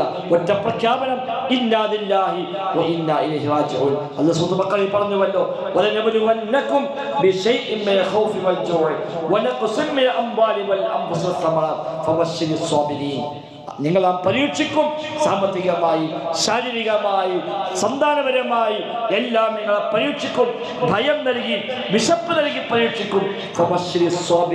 ക്ഷമാലുക്കൾക്ക് സന്തോഷ വാർത്ത അറിയിക്കുക. ആരാണ് ക്ഷമാലുക്കൾ? അല്ലദീന ഇദാ അസ്വാബത്തുഹും മുസീബ ഖാലൂ ഇന്നാ ലില്ലാഹി വ ഇന്നാ ഇലൈഹി റാജിഊൻ. വല്ല മുസീബത്തും അവരെ ബാധിച്ചാൽ അവർ പറയും ഇന്നാ ലില്ലാഹി വ ഇന്നാ ഇലൈഹി റാജിഊൻ എന്ന് പറയുന്നവരാണ് അവർ. നമ്മളൊക്കെ അല്ലാഹുവിനുള്ളവരാണ്, ആ റബ്ബിലേക്ക് മടങ്ങേണ്ടവരാണ്. ഈ ദുനിയാവ് ശാശ്വതമല്ല, ഇവിടുന്ന് യാത്ര പോകേണ്ടവരാണ്. ഒരുപക്ഷെ ഇന്ന് പോകേണ്ടി വരും, അല്ലെങ്കിൽ നാളെ പോകേണ്ടി വരും. ഏറി വന്നാൽ ഒരു 60 വയസ്സ്, 70 വയസ്സ്, 80 വയസ്സ്, 90 വയസ്സ്, അതിനപ്പുറത്തേക്ക് എന്തായാലും പ്രതീക്ഷിക്കാനില്ല. ജീവിച്ച അത്രയും ജീവിക്കുമോ നമുക്ക് യാതൊരു പ്രതീക്ഷയുമില്ല. എങ്കിൽ ആ യാത്ര നിർബന്ധമാണ്. റബ്ബിലേക്ക് മടങ്ങേണ്ടവരാണ്. ആ മടക്കത്തിൽ ഇതിന് പക്ഷെ ലാഭമായി കൂടെ കൊണ്ടുപോകാൻ പറ്റിയേക്കാം. എന്ന് റബ്ബ് തന്ന പരീക്ഷ ഖൈറിന് വേണ്ടിയാണ്. നമ്മൾ ചോദിക്കുന്ന എപ്പോഴും റബ്ബിനോട് ഖൈറാണ് ചോദിക്കുന്നത്. ദുനിയാവിൽ ഹസനത്ത് നൽകണേ, ആഖിറത്തിൽ ഹസനത്ത് നൽകണേ എന്നാണ് പ്രാർത്ഥന. ദുനിയാവിൽ ഹസനത്ത് എന്ന് പറഞ്ഞാൽ വലിയ വീടുണ്ടാവുക എന്നല്ല, വലിയ വാഹനം ഉണ്ടാവുക എന്നല്ല, ഇഷ്ടം പോലെ ബാങ്ക് ബാലൻസ് ഉണ്ടാവുക എന്നതല്ല. അതൊരു പക്ഷെ ഹസനത്ത് ആയിരിക്കാം, പക്ഷെ അതുണ്ടായെങ്കിൽ ഹസനത്ത് ആവൂ എന്നൊന്നുമില്ല. നബി തങ്ങൾ ഈ ദുആ ഏറ്റവും അധികം നിർവഹിച്ചവരാണ് പ്രവാചകൻ. നബിയുടെ ധാരാളമുള്ള പ്രാർത്ഥനയായിരുന്നു ഈ പ്രാർത്ഥന. വിശുദ്ധ ഖുർആൻ എടുത്തു പറഞ്ഞ പ്രാർത്ഥനയാണ്. പക്ഷേ നബി തങ്ങൾ മരിക്കുമ്പോഴും തന്റെ പടയെങ്കിൽ അയൽപ്പക്കത്തെ ജൂതന്റെ വീട്ടിൽ പണയത്തിലാണ്, അങ്ങേയറ്റം പട്ടിണിയാണ്. 2 മാസം തീ കത്താത്ത വീടാണ് നബി തങ്ങളുടെ വീട്. ആയിഷ ബീവി പറഞ്ഞു, കുന്നാ നറൽ ഹിലാല സുമ്മൽ ഹിലാല സുമ്മൽ ഹിലാല ശഹ്റൈനി മുതതാബിഐൻ. ഞങ്ങളുടെ വീട്ടിൽ 2 മാസം തുടർച്ചയായി തീ കത്താറില്ല എന്നാണ്. അത്രയും പട്ടിണി പാവമാണ് നബി തങ്ങളും കുടുംബവും ഒക്കെ. വഫാത്താകുമ്പോൾ ഈ അപ്പുറത്തെ ജൂതന്റെ വീട്ടിൽ നിന്ന് 30 സ്വാഅ് 60 കിലോ ഗോതമ്പിന്റെ പൊടി തൽക്കാലം കടം വാങ്ങി ഒരു സെക്യൂരിറ്റി ആയിക്കൊണ്ട് തന്റെ പടയെങ്കിൽ അവിടെ ഏൽപ്പിച്ചു കൊടുത്ത, ഇതവിടെ വെച്ചോ, നിന്റെ ഗോതമ്പിന്റെ പൊടി ഞാൻ തിരിച്ചേൽപ്പിക്കുമ്പോൾ അതെനിക്ക് മടക്കി തന്നാൽ മതി. ഇനി അഥവാ ഈ ഗോതമ്പിന്റെ പൊടി മടക്കി തരാൻ കഴിയാതെ പോയാൽ ഈ പടയെങ്കിൽ നീ വിറ്റോ, വിറ്റിട്ട് നിന്റെ ഗോതമ്പിന്റെ പൊടിക്ക് എത്രയാണോ മൂല്യം അതിനെ എടുത്തോ, ബാക്കിയുണ്ടെങ്കിൽ എനിക്ക് തന്നാൽ മതി. ഇതാണ് പണയം. ഇസ്ലാം പറഞ്ഞ പണയം അതാണ്. ആ പണയം വെച്ചിട്ടാണ് നബി തങ്ങൾ ഗോതമ്പിന്റെ പൊടി വാങ്ങിയത്. പക്ഷെ മരിക്കുന്നവരെ ആ ഗോതമ്പിന്റെ പൊടി തിരിച്ചു കൊടുക്കാൻ കഴിഞ്ഞില്ല. നബി തങ്ങൾ വഫാത്താകുമ്പോൾ നബി തങ്ങളുടെ പടയെങ്കിൽ ജൂതന്റെ വീട്ടിൽ പണയത്തിലാണ് എന്ന് ഇമാം ബുഖാരി സ്വഹീഹ് ബുഖാരി 2 പ്രാവശ്യം ആവർത്തിച്ച് റിപ്പോർട്ട് ചെയ്ത ഹദീസാണ്. ആ നബി തങ്ങൾ പ്രാർത്ഥിച്ചതോ റബ്ബനാ ആതിനാ ഫിദ് ദുനിയാ ഹസന, ദുനിയാവിൽ ഹസനത്ത് നൽകണേ എന്നാണ്. ദുനിയാവിൽ ഹസനത്ത് എന്നാൽ വലിയ സാമ്പത്തിക ശേഷി എന്നതിന് അർത്ഥമുണ്ടാകണമെന്നില്ല. എല്ലാ അർത്ഥവും സുഖസൗകര്യം ഉണ്ടാവുക എന്ന് അർത്ഥമുണ്ടാകണമെന്നില്ല. നേരെ മറിച്ച് സംതൃപ്തിയും സമാധാനവും ഒക്കെ ഉണ്ടാവുക, ഒരു നല്ല സലീമായ കൽബുണ്ടാവുക, സമാധാനം നിറഞ്ഞ മനസ്സുണ്ടാവുക, അതാണ് ഏറ്റവും വലിയ ധന്യത, ഏറ്റവും വലിയ ഐശ്വര്യം. അതാണ് ദുനിയാവിൽ കിട്ടണമെന്ന ഏറ്റവും വലിയ ഹസനത്ത്. സഹോദരങ്ങളെ, അതുകൊണ്ട് പ്രയാസങ്ങൾ വരും, പരീക്ഷണങ്ങൾ വരും. അവിടേക്ക് പടച്ച റബ്ബിലേക്ക് മനസ്സ് തിരിയുക, അള്ളാഹിനെ കുറ്റപ്പെടുത്തുകയല്ല.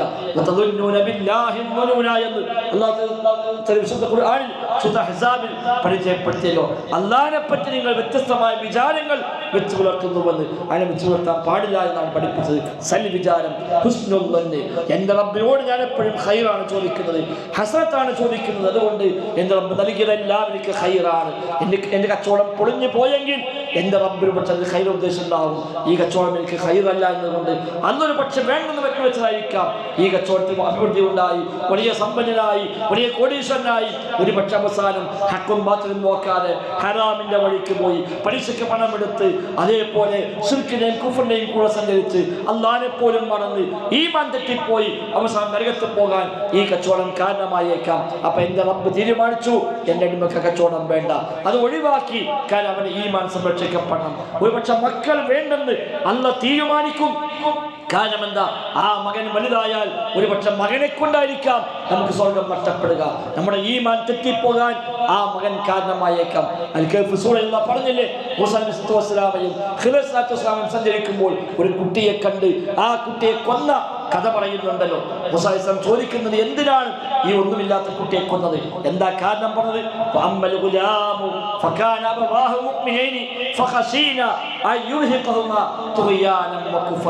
ഈ കുട്ടിയുടെ മാതാപിതാക്കൾ നല്ല സ്വാലിഹീങ്ങളായ മുഅ്മിനീങ്ങളായ മനുഷ്യന്മാരാണ്. പക്ഷേ ഈ കുട്ടി വളർന്നു വന്നാൽ ഈ കുട്ടി കാരണമായി അവർ കുഫറിലേക്ക് പോകും, അവർ കാഫിറായി പോകാൻ സാധ്യതയുണ്ട്. അതുകൊണ്ട് ഈമാൻ സംരക്ഷിക്കണമോ കുട്ടിയെ സംരക്ഷിക്കാമോ ചോദിച്ചാൽ സംശയമില്ല, ഈമാൻ സംരക്ഷിക്കണം.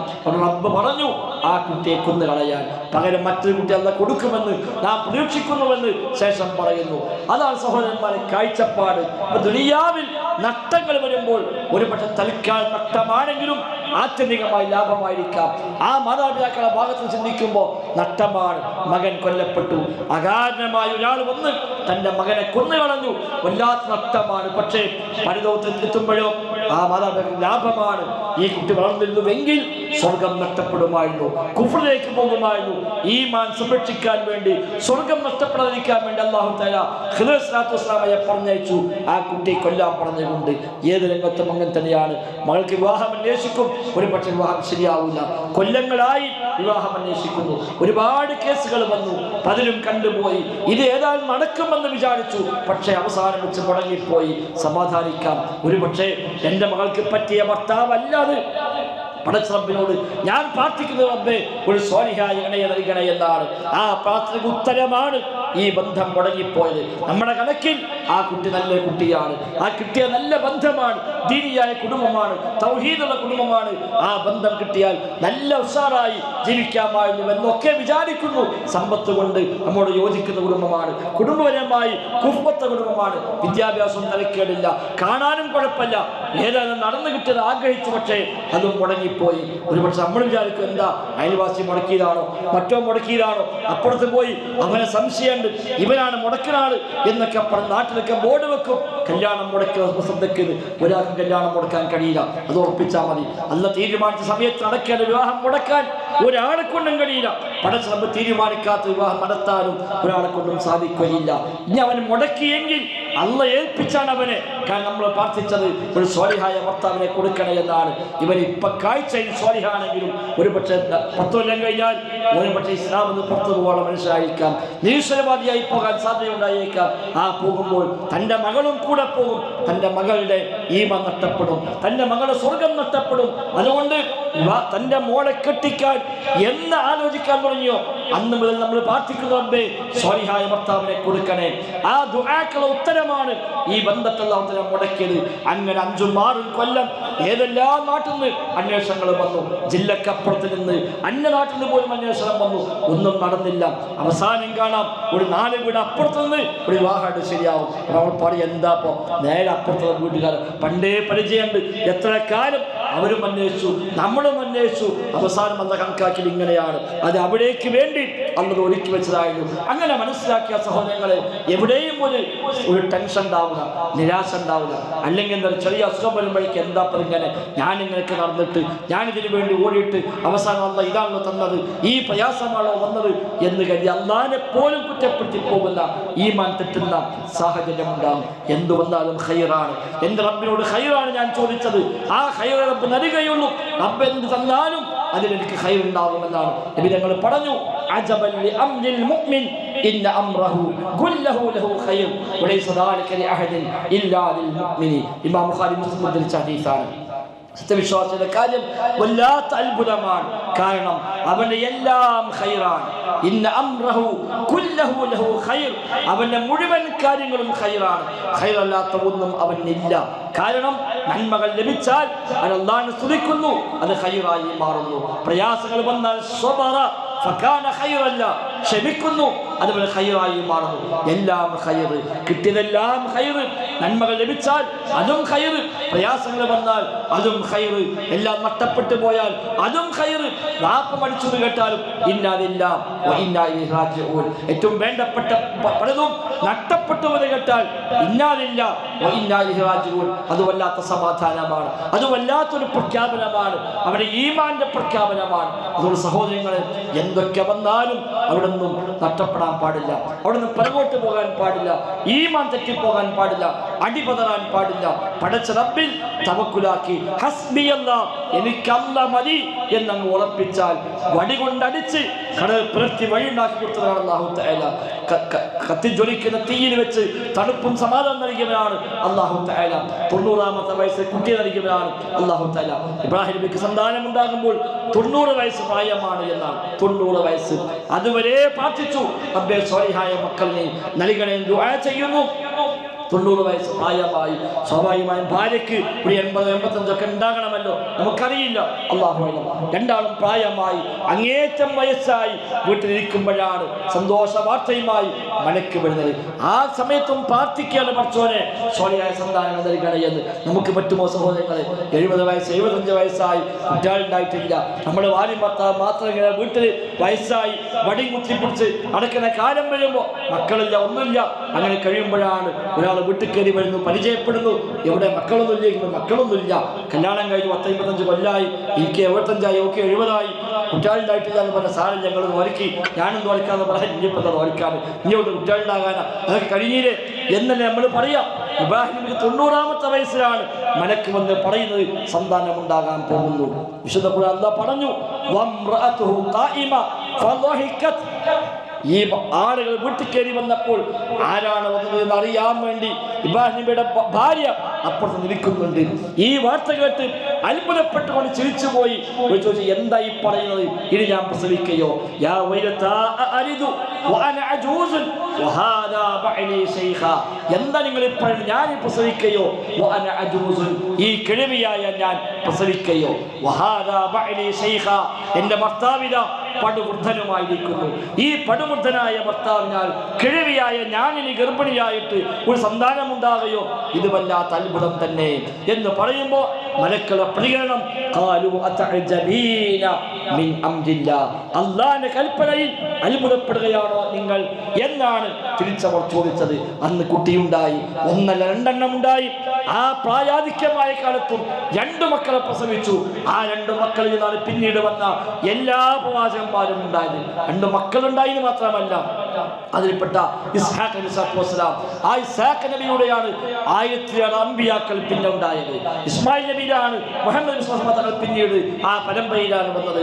ഇബ്രാഹിം നബിക്ക് ശേഷം ലോകത്ത് വന്ന മുഴുവൻ പ്രവാചകന്മാരും ഈ രണ്ട് സന്താനങ്ങളുടെ പരമ്പരയിലാണ് വന്നത്. അതുകൊണ്ട് അബുൽ അംബിയ, അംബിയാക്കളുടെ പിതാവ് എന്ന് ഇബ്രാഹിം നബിക്ക് പേര് വന്നത് പോലും. സഹോദരങ്ങൾ നോക്കൂ നിങ്ങൾ, ആ രണ്ട് മക്കൾ വയസ്സാങ്ങൾ തള്ള കൊടുത്തിട്ട് ആ മക്കളിലാണ് പിന്നീട് 1000-ലേറെ അംബിയാക്കൾ പോലും ആ സന്താന പരമ്പര വരാൻ മാത്രമുള്ള ഖൈറ് അല്ലാഹു നൽകി. മുഹമ്മദ് നബിക്ക് വേണ്ടി നമ്മൾ പ്രാർത്ഥിക്കുമ്പോൾ പോലും പ്രാർത്ഥന എന്താ? അല്ലാഹുമ്മ ബാരിക് അലാ മുഹമ്മദിൻ വഅലാ ആലി മുഹമ്മദിൻ കമാ ബാറക്ത അലാ ഇബ്രാഹീമ വഅലാ ആലി ഇബ്രാഹിം. ഇബ്രാഹിം നബിക്കും കുടുംബത്തിനും നീ ബർക്കത്ത് കൊടുത്ത പോലെ മുഹമ്മദ് നബിക്കും കുടുംബത്തിനും നീ ബർക്കത്ത് കൊടുക്കരുത്. അതിന് മാത്രം ഒരു ബർക്കത്താണ് ഇബ്രാഹിം നബിക്ക് ലഭിച്ചത്. ആ ബർക്കത്തിന്റെ ഭാഗമാണ് മുഹമ്മദ് നബിയും. മുഹമ്മദ് നബി കിട്ടിയ ബർക്കത്തും ഇബ്രാഹിം നബി കിട്ടിയ ബർക്കത്താണ് എന്നാണ്. അതുകൊണ്ട് അങ്ങനെ പ്രാർത്ഥിക്കാൻ പറഞ്ഞത്. സഹോദരങ്ങളെ, പടച്ച റബ്ബ് എന്താ തീരുമാനിച്ചത് നമുക്കറിയാൻ കഴിയില്ല. 90 വയസ്സ് 100 വയസ്സ് അല്ലാഹ് എന്താതൊക്കെ പടച്ച റബ്ബ് തീരുമാനിച്ചാൽ പ്രായം പ്രശ്നമല്ല, കാലം പ്രശ്നമല്ല, സാഹചര്യം പ്രശ്നമല്ല. എവിടെയും എന്തും കൊടുക്കാൻ പടച്ച റബ്ബിന് കഴിയും. ആ റബ്ബിൽ മനസ്സറിഞ്ഞ് ഉറപ്പിച്ചാൽ ഒന്നും പ്രശ്നമല്ല. സഖിയാ നബി കുട്ടികളുണ്ടായത് അക്കാലത്ത് തന്നെയാണ്. അദ്ദേഹം പ്രാർത്ഥിക്കുന്ന പ്രാർത്ഥന മറിയമിൽ അല്ലാഹു തആല പറഞ്ഞുവല്ലോ, റബ്ബേ എന്റെ തലയൊക്കെ നരച്ച് തിളങ്ങാൻ തുടങ്ങി, എന്നെ എന്നൊക്കെ ബലമില്ലാതായി റബ്ബേ, എന്നാലും എന്നോട് പ്രാർത്ഥിച്ചിട്ട് ഞാൻ പരാജയപ്പെട്ടിട്ടില്ല. ആ കാലത്താണ് സന്തോഷ വാർത്ത ലഭിച്ചത്. നരച്ച് തിളങ്ങി, തലയൊക്കെ ഒന്നാകെ തിളങ്ങുന്നുണ്ട്, എല്ലൊക്കെ ബലമില്ലാതായി, നടക്കാൻ പറ്റാത്ത പ്രായമായിട്ടുണ്ട്, ഭാര്യയാണെങ്കിൽ പ്രസവിക്കാത്ത സ്ത്രീയുമാണ്. എന്നിട്ടാണ് അല്ലാഹു തആല സന്താനത്തെ നൽകുന്നത്. പടച്ച റബ്ബ് നൽകും, നൽകാൻ തീരുമാനിച്ചിട്ടുണ്ടെങ്കിൽ. ഇല്ലെങ്കിലോ റബ്ബ് നൽകില്ല, അത് മറ്റൊരാൾക്കും തരാനും കഴിയില്ല. റബ്ബ് തന്നില്ലെങ്കിൽ അതിലൊരു ഖൈറുണ്ടാകും, റബ്ബ് തന്നാൽ അതിലും ഖൈറുണ്ടാകും. അല്ലാഹുമ്മ ലാ മാനിഅ ലിമാ അഅ്തൈത വലാ മുഅ്തി ലിമാ മനഅ്ത. അല്ലാഹുവേ, നീ നൽകിയാൽ തടയാൻ ആരുമില്ല, നീ തടഞ്ഞാൽ നൽകാനും പാടില്ല. അത് മനസ്സിൽ ബോധ്യപ്പെട്ടുകൊണ്ട് ആ റബ്ബിൽ തവക്കുലാക്കി ഇറങ്ങിയ സഹോദരങ്ങളെ, എന്തു വന്നാലും സമാധാനമാണ്. അവിടെ നിന്നും നിരാശ ഉണ്ടാവില്ല, യാതൊരു വിഷമം ഉണ്ടാവുകയില്ല. അൽഹംദുലില്ലാ അലല്ലാഹ്, എല്ലാം അല്ലാഹ് ഏൽപ്പിച്ചു, സാരമില്ല, ഒക്കെ അല്ലാഹ്ക്കാണ് എന്ന് പറഞ്ഞ് ആ സമാധാനത്തോടെ ദുനിയാവിൽ ജീവിക്കാൻ പറ്റും. ആഖിറത്തിലോ ഇതിനെല്ലാം പ്രതിഫലവും കിട്ടും. സ്വർഗ്ഗത്തിലേക്ക് പോകാൻ പക്ഷേ നിമിത്തമായി മാറുകയും ചെയ്തേക്കാം. അതുകൊണ്ട് ജീവിതത്തിൽ വരുന്ന അനുകൂലമോ പ്രതികൂലമോ ആയ ഏത് സാഹചര്യങ്ങളെയും അടിപതറാതെ പടച്ച റബ്ബിൽ തവക്കുലാക്കി റബ്ബിൽ ഈമാൻ കൊണ്ട് ഒരു ഖലാ ഖദറിൽ ഈമാൻ കൊണ്ടുകൊണ്ട് മുന്നോട്ട് പോവുക. ഖലാ ഖദർ നൽകുന്നത് വല്ലാത്ത സമാധാനമാണ്. ഇബ്നു ഖയ്യിം റഹിമഹുല്ലാഹ് അതിൽ മാത്രം ഒരു കിതാബ് എഴുതി, ശിഫാഉൽ അലീൽ ഫീ മസാഇൽ ഖദ്രി വത്തഅലീൽ എന്ന് പറഞ്ഞുകൊണ്ട് അതിൽ ഗ്രന്ഥമേരി ഖലാ ഖദർ വിഷയത്തിൽ എല്ലാ രോഗത്തിനുമുള്ള ശമനം എന്നാണ് കിതാബിന്റെ പേര് തന്നെ. ഖലാ ഖദർ വിഷയത്തിൽ, അല്ലാഹുവിന്റെ വിധി വിഷയത്തിൽ പല ആളുകളും തെറ്റിപ്പോയപ്പോൾ എന്താ ശരിയായ ഖദർ, എന്താ ശരിയായ ഖലാ, അത് എങ്ങനെയാണ് വിശ്വാസിയെ ബാധിക്കുന്നത്, അതെങ്ങനെയാണ് നമ്മുടെ ജീവിതത്തിൽ ഇടപെടുന്നത് എന്ന് കൃത്യമായി പഠിപ്പിക്കുന്ന പണ്ഡിതന്മാർ പറയുന്നത്, ലോക ചരിത്രത്തിൽ ഈ വിഷയത്തിൽ ഇതിനോട് കിടപിടിക്കുന്ന ഗ്രന്ഥം അതിന് മുമ്പും എഴുതപ്പെട്ടിട്ടില്ല, ശേഷവും എഴുതപ്പെട്ടിട്ടില്ല എന്നാണ്. ഖലാ ഖദർ പഠിക്കാൻ ലോകത്തെ പണ്ഡിതന്മാർ ഇന്നും പറയും, മറ്റൊന്നും വേണ്ട, ശിഫാഉൽ അലീൽ വായിച്ചാൽ മതി, ഇബ്നു ഖയ്യിമിന്റെ ശിഫാഉൽ അലീൽ വായിച്ചാൽ മതി എന്നാണ് ഇന്നും പണ്ഡിതന്മാർ നിർദ്ദേശിക്കാറുള്ളത്.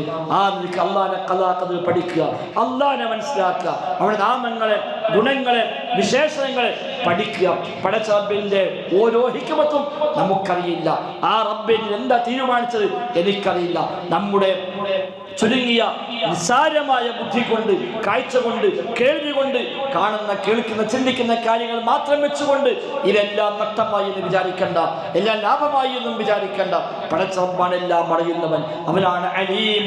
അലീമും ബിദാത്തി സുദൂർ, ഖബീറാണ്, ഹക്കീമാണ്, ലത്തീഫാണ്, സൂക്ഷ്മജ്ഞാനിയാണ്, അഗാധജ്ഞനാണ്, എല്ലാത്തിനെയും വലയം ചെയ്തറിയുന്ന മുഹീത്ത്, എല്ലാം വലയം ചെയ്തറിയുന്നവരാണ്, സമീആണ്, എല്ലാം കേൾക്കുന്നവരാണ്, ബസീറാണ്, എല്ലാം കാണുന്നവരാണ്, അടിമകളുടെ എല്ലാ കാര്യങ്ങളെയും ലത്തീഫും ബിൽ ഇബാദ്, അവൻ ലത്തീഫാണ്, നിഗൂഢമായത് പോലും അറിയുന്നവരാണ്, സൂക്ഷ്മജ്ഞാനിയാണ്, അതോടൊപ്പം ദയയുള്ളവനാണ്. അതുകൊണ്ട് ആ റബ്ബിന്റെ തീരുമാനം ഇവിടെ നടക്കും. എനിക്കതിന് ഖൈറിന് വേണ്ടി ഞാൻ റബ്ബിനോട് ചോദിക്കുക, ആ റബ്ബ് നൽകിയതെല്ലാം ഖൈറാണ് എന്ന് പ്രതീക്ഷിക്കുക, റബ്ബിനോട് നന്ദിയുള്ളവരായി ശുക്രുള്ളവരായി മാറുക. എങ്കിൽ ദുനിയാവിലും സമാധാനമാണ്, ആഖിറത്തിലും സമാധാനമാണ്. ആ നിലയ്ക്ക് ജീവിതം ക്രമീകരിക്കാൻ നാം പരിശ്രമിക്കുക, തൗഹീദിൽ അടിയുറച്ചു നിൽക്കുക. എന്ത് വന്നാലും കുഫറിന്റെ വഴിയിലേക്കില്ല, ശിർക്കിന്റെ വഴിയിലേക്കില്ല.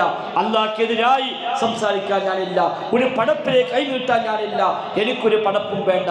ഒരു നബിയോടും ഒരു വലിയോടും ഒരു മഹാനോടും ഒരു ഖബറാളിയോടും ഒരൊറ്റ പടപ്പിനോടും എൻ്റെ തേട്ടമില്ല.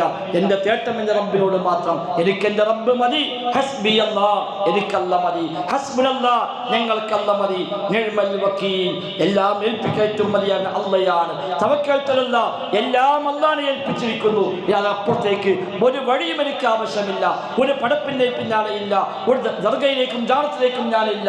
എനിക്ക് ഒന്നും ആവശ്യമില്ല. റബ്ബ് നിശ്ചയിച്ച, റബ്ബ് അനുവദിച്ച വഴികൾ ഞാൻ ചെയ്യുന്നു. ബാക്കി റബ്ബ് തവക്കുലാക്കുന്നു. ആ നിലക്കുള്ള ഈമാന്റെ ഉടമകളായി മാറാൻ നാം പരിശ്രമിക്കുക. പടച്ച റബ്ബ് നമുക്കെല്ലാം തൗഫീഖ് പ്രദാനം ചെയ്യുമാറാവട്ടെ. ജീവിതത്തിലെ ഏത് ഘട്ടത്തിലും പടച്ച റബ്ബിനെ വിശ്വാസം നഷ്ടപ്പെടാതെ ഈമാൻ അടിവച്ചുകൊണ്ട് ജീവിക്കുവാനും ഈമാനോട് മരിക്കാനും തൗഫീഖ് അല്ലാഹു തആല നമുക്കെല്ലാം നൽകി അനുഗ്രഹിക്കുമാറാവട്ടെ. അല്ലാഹുമ്മ റബ്ബനാ ആതിനാ ഫിദ്ദുനിയാ ഹസന വഫിൽ ആഖിറതി ഹസന വഖിനാ അദാബന്നാർ. റബ്ബനാ തഖബ്ബൽ മിന്നാ റബ്ബനാ തഖബ്ബൽ മിന്നാ റബ്ബനാ തഖബ്ബൽ മിന്നാ ഇന്നക അൻതസ് സമീഉൽ അലീം വതുബ് അലൈനാ ഇന്നക അൻതത് തവ്വാബുർ റഹീം. വസല്ലല്ലാഹു വസല്ലം അലാ മുഹമ്മദിൻ വആലിഹി വസ്വഹ്ബിഹി അജ്മഈൻ വൽഹംദുലില്ലാഹി റബ്ബിൽ ആലമീൻ. അസ്സലാമു അലൈക്കും വറഹ്മത്തുള്ളാഹി വബറകാതുഹു.